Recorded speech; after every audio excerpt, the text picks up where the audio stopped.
please. Husak. Here. Bernhardt. Here. Hancock. Here. Meyer. Here. Sonnenberg. Here.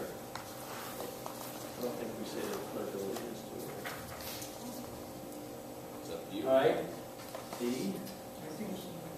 Okay, Mr. Chairman, before we open this public hearing, I had a call from a constituent a few days ago inquiring as to the status of the $300,000 plus we've been using to meet the Conservation Board's bond obligations for the golf course. Those are now paid off, so that money wouldn't be needed for that purpose next year. Could you explain where that money has gone, where it's going? The golf course contribution is listed in the administration portion of the conservation budget. If you would go to their supplies and line items, you would see that contribution, which is the debt payment. It now, for fiscal year 13, will be zero. So as we put together in the entire budget, that expense has decreased. Thank you. The first budget, though, that you're opening up is going to be the fiscal year 12 Right, amendment this for this year. And we did pay for the golf course in Right. the fiscal year. Make a motion to open a public hearing relative to the budget amendment to the county's FY12 budget. Second. Been moved and seconded. All in favor? Aye. Opposed? Okay, we are now in an open meeting. Do we have any questions? Yes. Oh, I'm sorry. Good questions or public comment? Well, public comments, would you please come forward Sure. and introduce yourself and also your city, your address and city, please, Yep. for the secretary. I'm Diane Holtz from Eldridge, Iowa. And I guess just a few little history tonight. Our county's expenses have increased $14,490,000 over the last 5 years.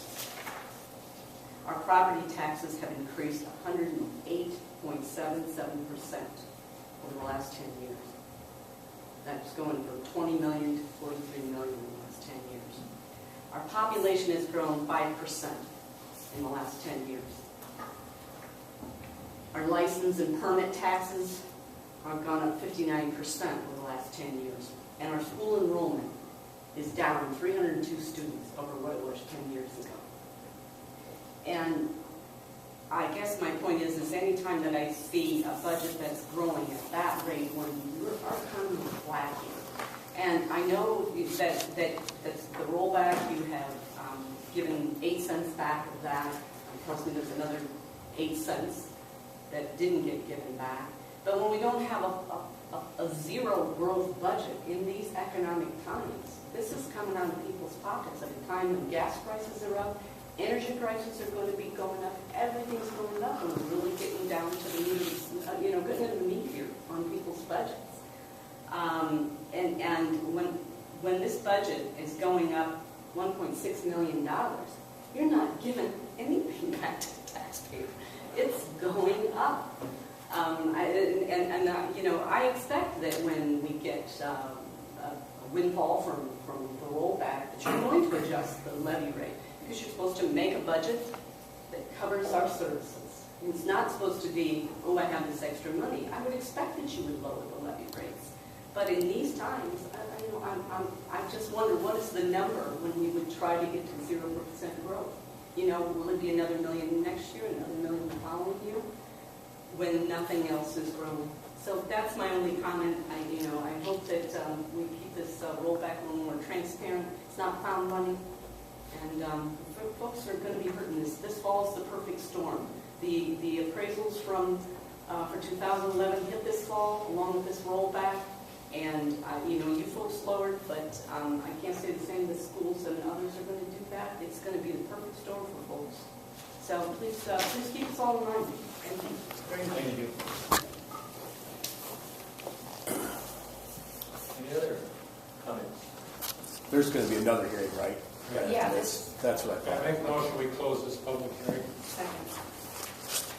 Been moved and seconded. All in favor? Aye. I'm on the wrong one. Opposed? Oops. Public It's hard to keep up. hearing is closed. Okay. hearing relative to the county's FY13 budget. Second. Been moved and seconded. All in favor? Aye. Opposed? Okay, we are now open for a public hearing relative to the county's FY13 budget. Oops. So let's have a, No, go ahead. I'll wait after the brief.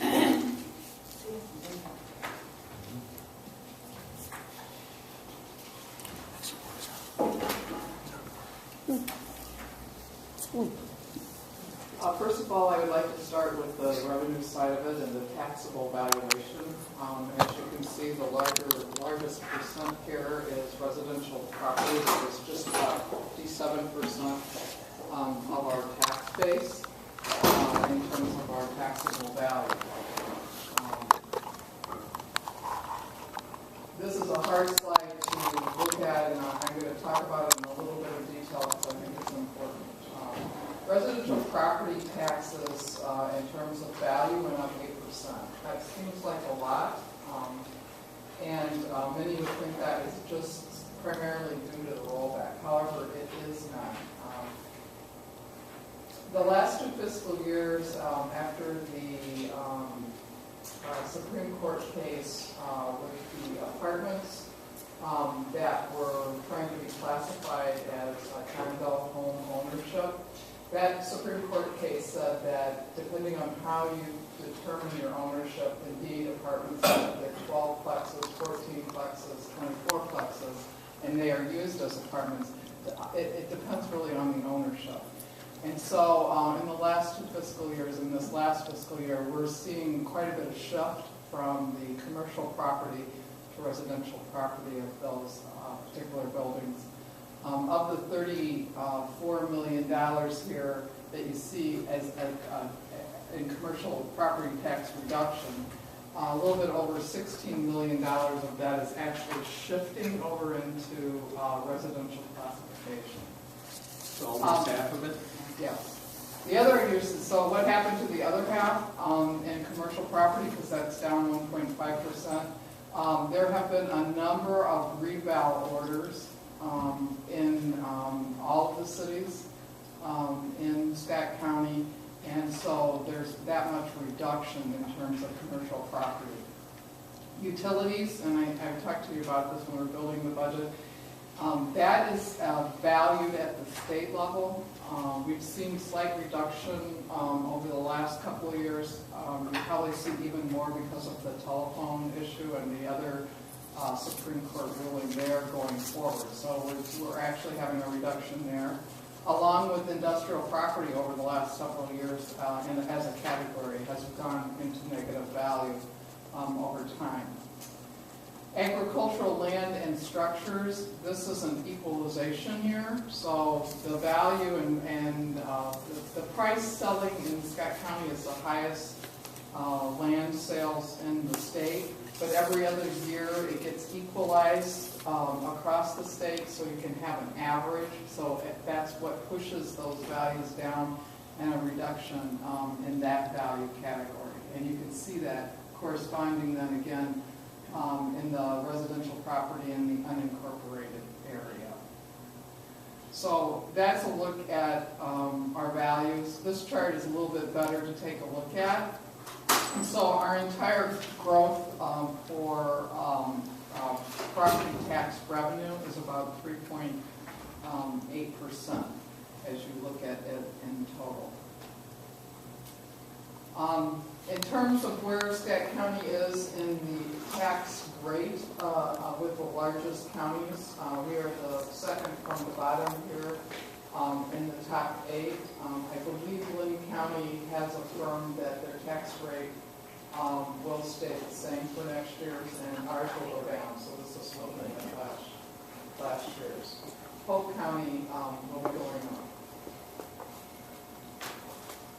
When you look at the rural rate, so this is the one we take to the Farm Bureau, Scott County has the lowest rural rate of the large metropolitan counties.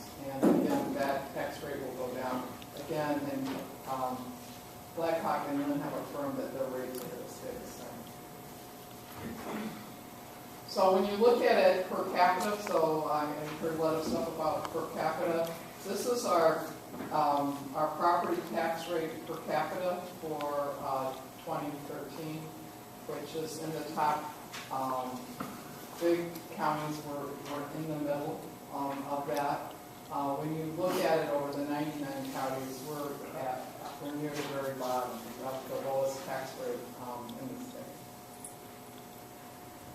The operating budget from 12 to 13 is compared on this particular chart. I just want to note that the largest single increase is the mental health fund, and last year the state gave a 4% provider increase, which is going to translate into about $425,000 for this fiscal year 13.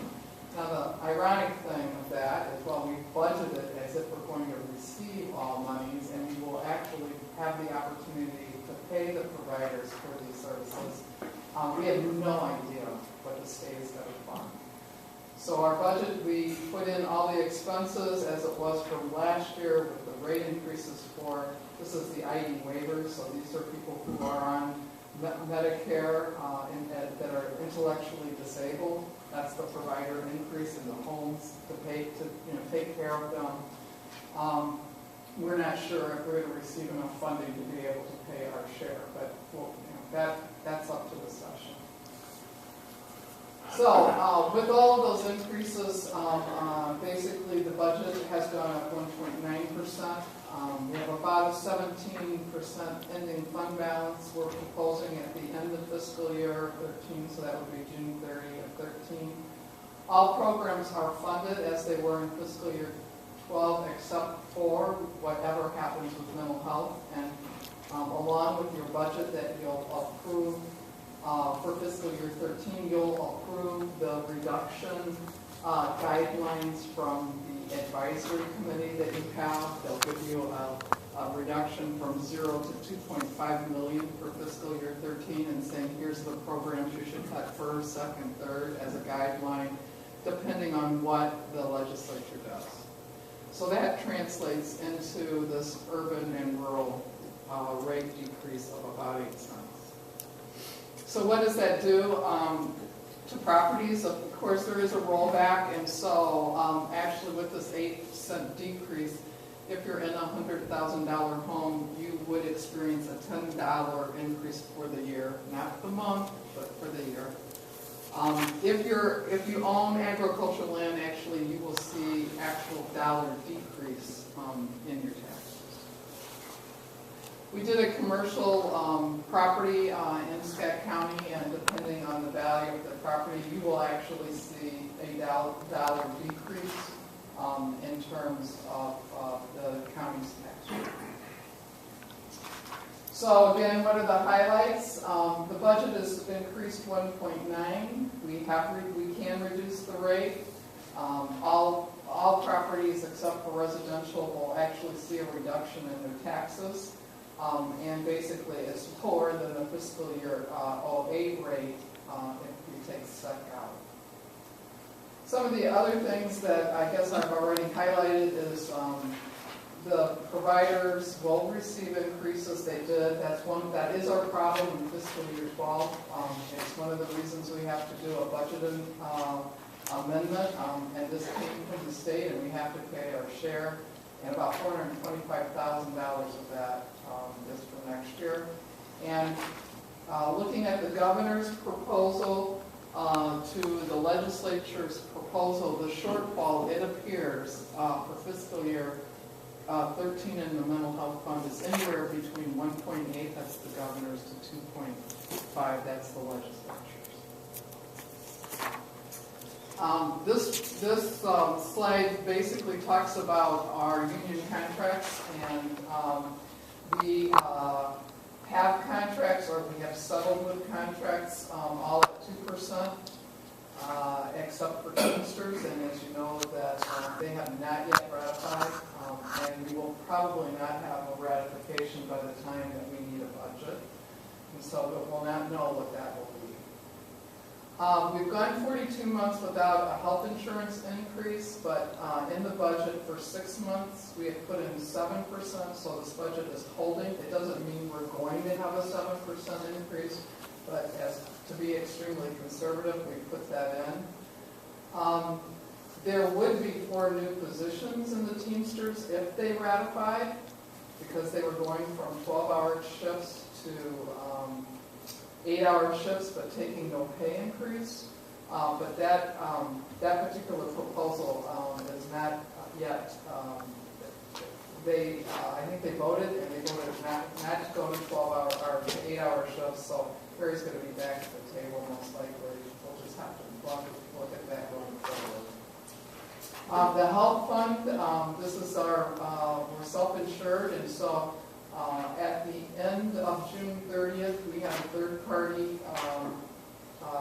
company come in and take a look at that fund and look at our reserves. And so we have 1.3 million. That's exactly what we're hoping to have, which is about 3 months of claims. Our current fund balance is actually higher than that. We're doing better than what we're doing in.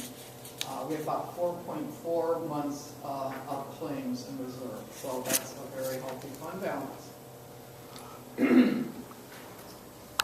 Again, I've talked about health insurance savings that we've had. We've done 42 months without a health insurance increase. We have taken quite a bit out of the operating budget. The capital plan that you will be approving for the 5 years does not include any borrowing. A year ago, we were looking at needing to borrow within 3 years, but that capital plan has no borrowing. And we have pretty good union contracts, and at this point, all but the Teamsters have signed on to our wellness program, which has and will impact those future costs. So that's the highlights of the 13 budget. Okay, thank you. Any public comment? Yes, please.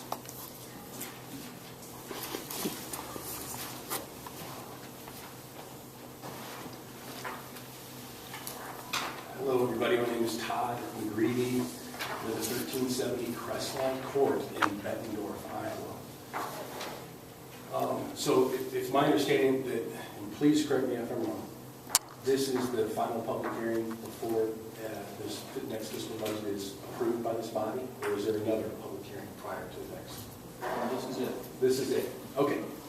So prior to the beginning of this meeting, I inquired with you before the meeting started, what is on the website right now that is available to the public are the PowerPoints that the county administrator just went over, and additional PowerPoints as well.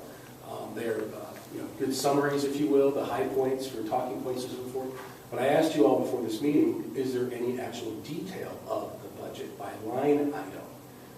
Most of us that run businesses are used to looking at extensive spreadsheets and so forth and dealing with what the details were last year versus this year and line items by department and so forth, as I'm sure many of you are aware.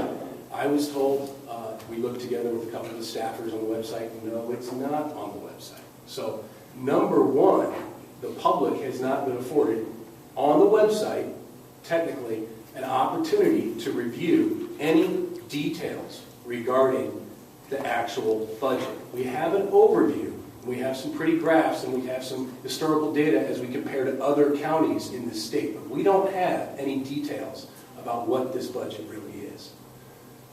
Now, while some other things were happening, I was handed a copy of what I was told was the public copy right here, and I apologize if I wasn't aware that I can come to this building and review said public copy.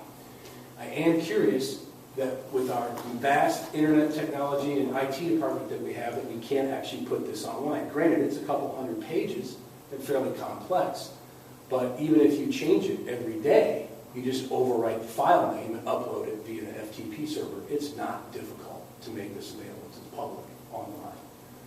So I've had approximately 7 minutes to review this actual public copy. I would lobby you as a taxpayer here in Scott County to table the approval of this budget until you actually publish this online and publicize that the community at large can review the details that you have access to. The quick notes I have, just quickly looking at this, include, yes, there is a 1.9% overall increase in the budget, but the actual services provided is 3.2% increase. And some may say, well, that's not, what's wrong with 3%, Todd? That's, we have inflation and we have cost of living and all that fun stuff. The cost of stuff goes up. But people living in Scott County, running businesses in Scott County, are tightening their belts and cutting budgets. And what the overall philosophical concern is that there's really no fiscal conservatism in this body. It is essentially you're handed a budget and you're expected to approve it, and every year, Diane just explained the last 10-year and 5-year history, it just goes up. That's it. It just goes up. And when we have an opportunity this year to actually reduce the levy, yes, you did it by 8 cents, and we greatly appreciate that. But the concept that you're giving us back our money needs to end. It's ours to begin with. Now, to get into some details with regards to this, I just had a chance to barely look at this. Page 7 has the, one second here. I'm sorry, not page 7. It would be under Program Detail. Program Detail tab, page 7. This is the attorney's office. This is within minutes of looking at this, and there's probably a good reason for this, but the public hasn't been afforded an opportunity to learn this. They have line items here for new indictable misdemeanor cases, new felony cases, new non-indictable cases, conducting law enforcement training, and they have the projected budget for 2012 and 13 and the metrics for those respective line items that cost the taxpayers money to handle. But when it comes to actual 2010 and 2011, nothing. No data, nothing for you to compare if you're actually doing the budget. 2011 to 2012, projected, not available. That is pervasive through this whole document. Maybe you have a new system. I don't know. I don't know what it is. But nonetheless, this is the first time we found out that rather than you folks who are in charge of the fiscal stewardship of our tax dollars aren't even provided comparables. I could go on. The same thing is true in the Sheriff's Department with regards to their activities as well. So, I would lobby that, one, we get some actual numbers to compare to so the public can see what we're dealing with moving forward, like most businesses have to. And two, that you table this measure until this stuff is made public in a widely accessible way. Thank you. Any other public comment?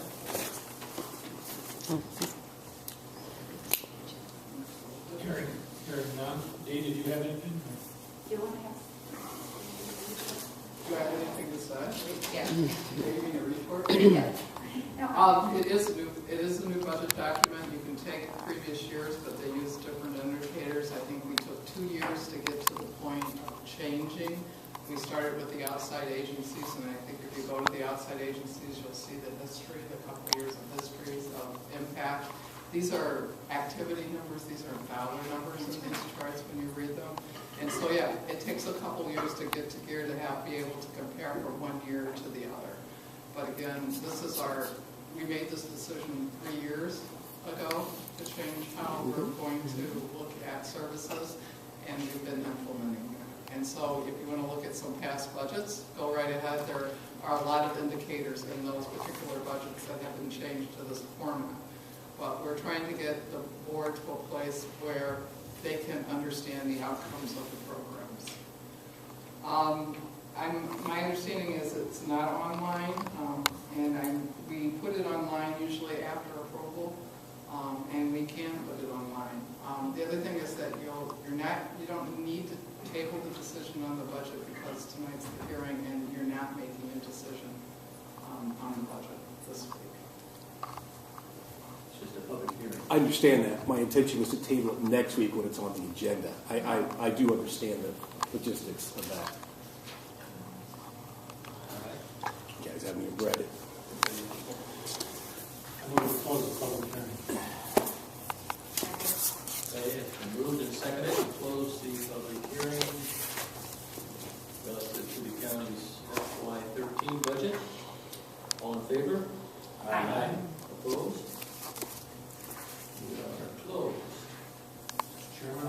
adjourn. Second. Moved and second to adjourn, all in favor?